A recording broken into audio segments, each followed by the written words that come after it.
नमस्ते students. Last time हमने 4th standard के हिंदी सब्जेक्ट का चैप्टर नंबर 6 तबका का डर उसके बारे में, उस कहानी के बारे में हमने समझा था और उसके बाद में हमने शब्दार्थ, मुहावरे, अभ्यास और स्वाध्याय के प्रश्न नंबर 1 और 2 के बारे में समझा था और लिखा था। तो स्टूडेंट्स, उसके बाद आज हम लिखेंगे स्वाध्याय क्या प्रश्न नंबर 3, प्रश्न नंबर 4 और प्रश्न नंबर 5। तो उसके बारे में आज हम अच्छे से समझेंगे और बाद में हम लिखेंगे, ठीक है। तो देखिए, आपकी टेक्स्ट बुक के पेज नंबर 31 पर है स्वाध्याय का प्रश्न नंबर 3। उसमें लिखा है, नीचे दिए गए चित्र का वर्णन 10 वाक्यों में लिखिए। तो स्टूडेंट्स, यहाँ पर एक चित्र दिया गया है, उसका वर्णन हमें करना है और 10 वाक्य में लिखना है। तो यहाँ पर चित्र कौन सा है स्टूडेंट्स, आप देखिए और बताइए ये किस चीज़ का चित्र है। हाँ, ये चित्र एक मेले का है। तो यहाँ पर एक बड़ी सी जगह है, वहाँ पर एक मेला लगा हुआ है। तो हमें इसी मेले के चित्र को देखना है और अच्छे से इसके बारे में हमें 10 वाक्यों लिखने हैं, ठीक है। तो देखिए, यह एक मेला है। इस मेले में तरह तरह की दुकानें लगी हुई है। इस मेले में बच्चे, बूढ़े, जवान ऐसे बहुत सारे लोग हैं। देखिए, मेले में एक सपेरा है, वो अपना खेल दिखा रहा है। उसके पास एक बीन है, सांप है और एक बंदर भी है जो उछल कूद कर रहा है। और इसका खेल देखने वाले भी बहुत सारे इकट्ठे हुए हैं। सामने की ओर देखिए, एक जादूगर भी है, वो अपना जादू दिखा रहा है।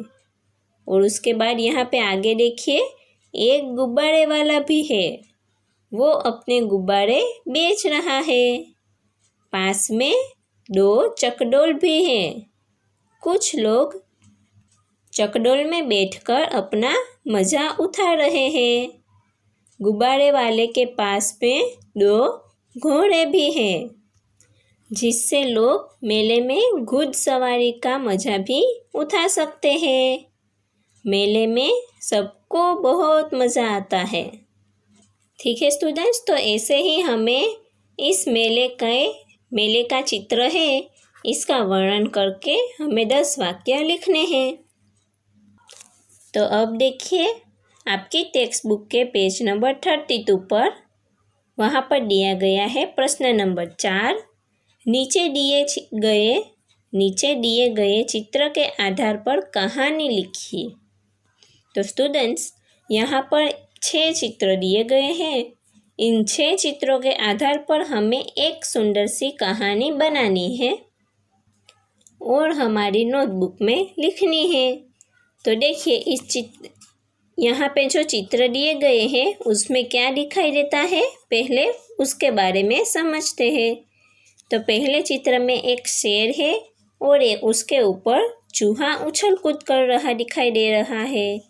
फिर दूसरे चित्र में शेर ने चूहे को हाथ में पकड़ा हुआ है। फिर तीसरे चित्र में शेर और चूहा दोनों बातें कर रहे हैं।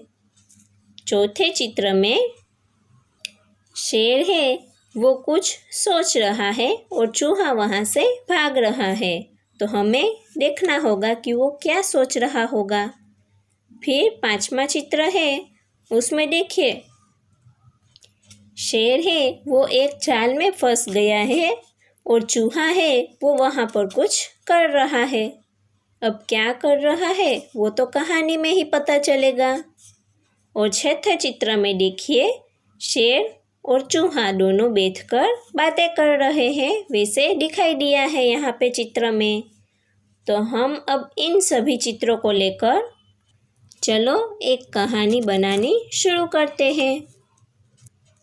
एक समय की बात है, एक शेर था जो पूरे जंगल का राजा था और पूरे जंगल में राज करता था। सभी जानवर उससे डरते थे। एक दिन शेर खाने के बाद वह एक पेड़ के नीचे सो गया। उसे गहरी नींद आ गई। वहीं पास में एक बिल में एक चूहा रहता था। वह अपने बिल से निकला। तब उसने सोते हुए शेर को देखा और सोचा कि इसके साथ खेलने में मज़ा आएगा। क्योंकि शेर तो सो रहा है तो चलो इसके साथ थोड़ा खेले। तो चूहा है वो सोते हुए शेर के ऊपर दौड़ने लगा और वो उसकी पूंछ के ऊपर दौड़कर चढ़ा और ऊपर से फिसलते हुए नीचे आया। उसकी पीठ पर वो कूदने लगा। ऐसे वो खेल रहा था और अचानक शेर की नींद खुल गई। शेर है वो नींद से जग गया और जोर से दहाड़ा। तब चूहा डरकर भागने लगा, लेकिन शेर ने उसे अपने पंजे में पकड़ लिया। चूहा डर के मारे चिल्लाने लगा। शेर उस चूहे को खाने के लिए अपने मुंह की ओर ले जाने लगा। तब चूहा डरते हुए धीरे से बोला, मुझे मत खाइए, मुझे माफ़ कर दीजिए, मैं फिर ऐसा नहीं करूँगा और आज मुझे आप छोड़ दोगे तो मैं आपका एहसान कभी नहीं भूलूँगा और शायद मैं कभी आपकी मदद कर पाऊँ। चूहे ने जब मदद की बात की तो शेर हंसने लगा और उसे लगा कि इतना छोटा सा जानवर मेरी क्या मदद करेगा। और शेर ने चूहे को छोड़ दिया और चूहे को जाने दिया। चूहे ने धन्यवाद कहा और वहाँ से चला गया। फिर कुछ दिनों बाद शेर जंगल में घूम रहा था और शिकारियों ने शेर को पकड़ने के लिए एक जाल बिछाया था और जाल बिछाकर शिकारी थे वो छिप गए थे। उस जाल में शेर फंस गया। शेर को वो जाल नज़र नहीं आया, इसलिए वो जाल में फंस गया। तब शेर ज़ोर ज़ोर से दहाड़ा और भागने की कोशिश की, लेकिन वह जाल से निकल ही नहीं पाया। तब शेर ने फिर से ज़ोर से दहाड़ा तो जंगल के जानवर शेर की दहाड़ सुनकर वहाँ आ गए, लेकिन कोई जाल से शेर को निकाल ना सका। तब चूहे को बिल के अंदर शेर की दहाड़ सुनाई दी।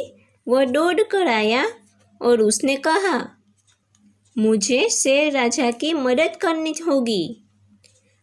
तब वो जाल के पास आया और अपने तेज दांतों से रस्सी को कुतर कुतर करके काट डाला और आखिर में चूहे ने शेर को जाल से छुड़ा लिया और शेर आज़ाद हो गया। तब शेर को पता चला कि छोटा सा जानवर भी मुसीबत पड़ने पर बड़ी मदद कर सकता है। शेर ने चूहे को धन्यवाद कहा और चूहे को कहा कि तुम आज से मेरे सच्चे दोस्त हो।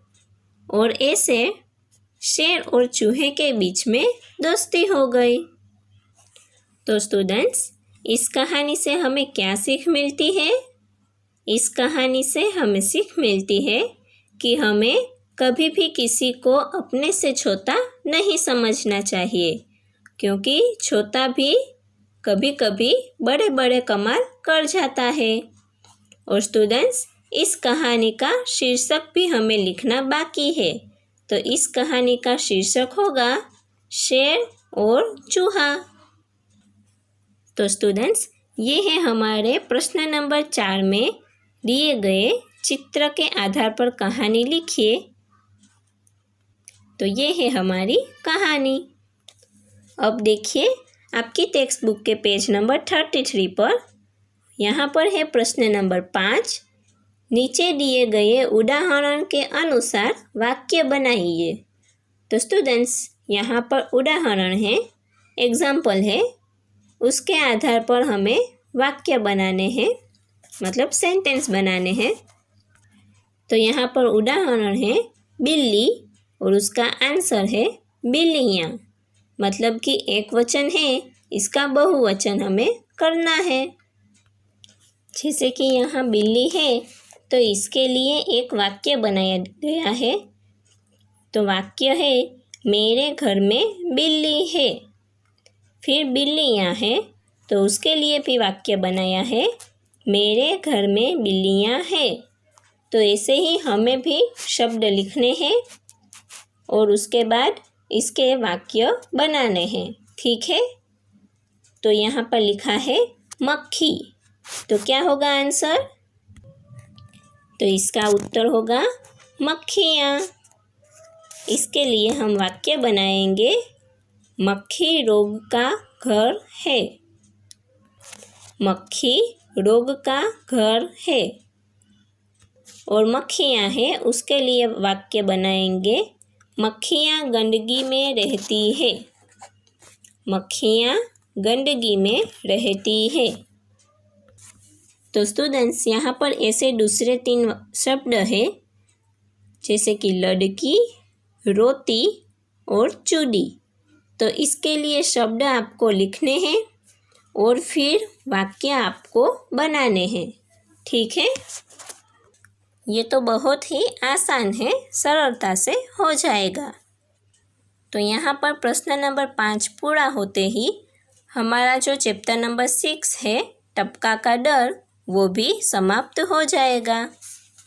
तो इस चैप्टर को आपको अच्छे से आपकी नोटबुक में लिख लेना है। Okay students, thank you.